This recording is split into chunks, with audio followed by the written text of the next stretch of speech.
I needed a team, not because I wanted to have a big team and say I'm a team leader. It's because I wanted life balance and leverage.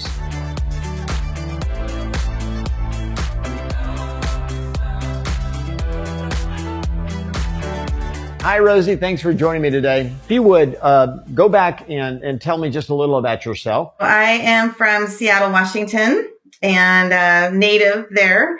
And I've lived there all my life. I've been doing real estate for 27 years. I did commercial real estate, but on the admin side. I didn't want to do commercial, and I want to do residential so I can work with families instead of businesses who just look at office space. I said to my husband, do you mind if I quit my really cush job with benefits? And Oh, no. Oh, no. he said, yes, do it. And I am so glad I did and never looked back. And look where you are. So 27 years later. So last year, your company did what? Last year, we closed 210. We're doing good. A little mighty team that we have. What would that be? 130, 140 million, around 200 transactions. Yeah. That's awesome. All right. So let's talk about that. So tell me the structure of your business. I have a team of 13 and I'm team leader. I have successfully stepped out of production, which is something I've wanted to do for years. We're pretty listing heavy. We're 70% listings, 30% buyers. So I have 2 listing agents and I have 3 buyer's agents and the rest are admin.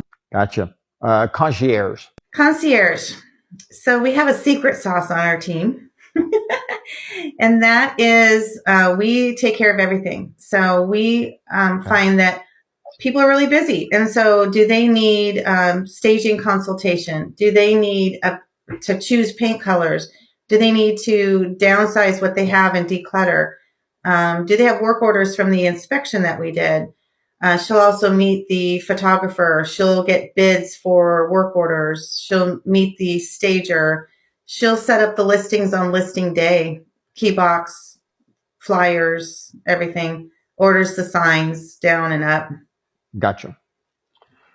Marketing director. Everything and anything marketing, internet, social media, events, video, email, newsletter, blast, postcard marketing, everything. My marketing director even did a cool thing. He created, I encourage the producer agents to go fishing on their own, not always rely on the team leads. So that's something that we always stress.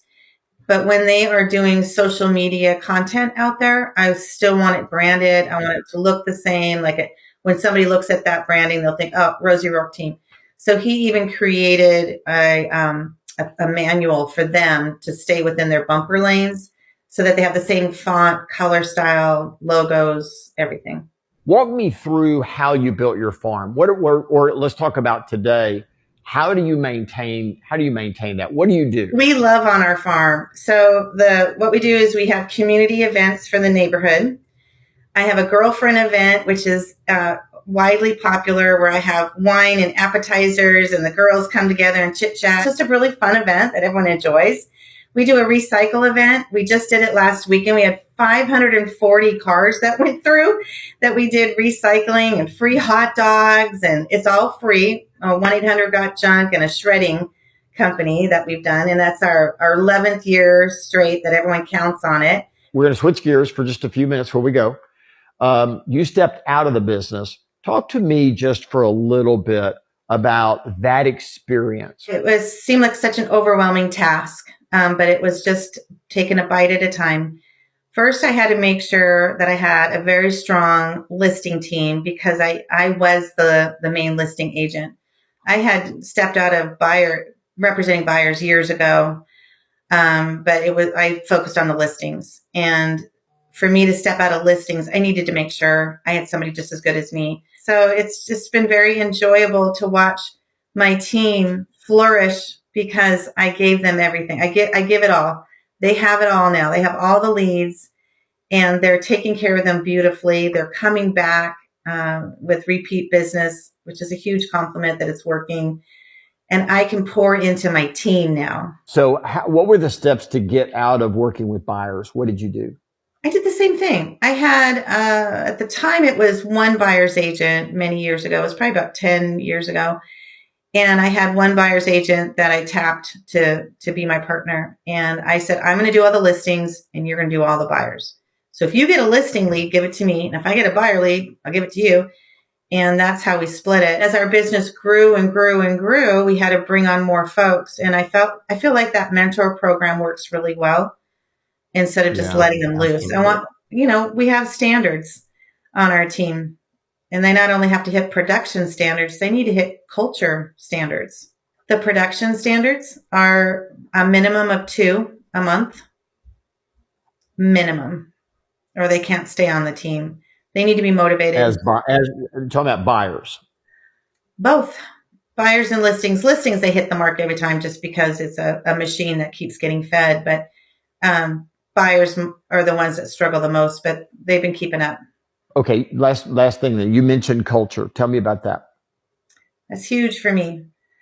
So I think people want to work with people they trust and they connect with and they're approachable. I want them to welcome the chance to work with one of our team members and not think, oh, here we go. This is not going to be good. So all of those things, including having a really great time on our team. We celebrate each other. We really do care about each other. I got it. That's fabulous.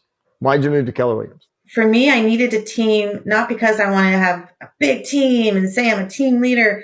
It's because I wanted life balance and leverage. My boys, I don't want to miss any more time with my boys. I didn't have the know-how of how to hire a team. So I fumbled along at the other company and did okay. As soon as I went to Keller Williams, it was like light bulb went off. Take that page out of the playbook of the book and let's go. Hey, if you want to learn more, just check out these other videos.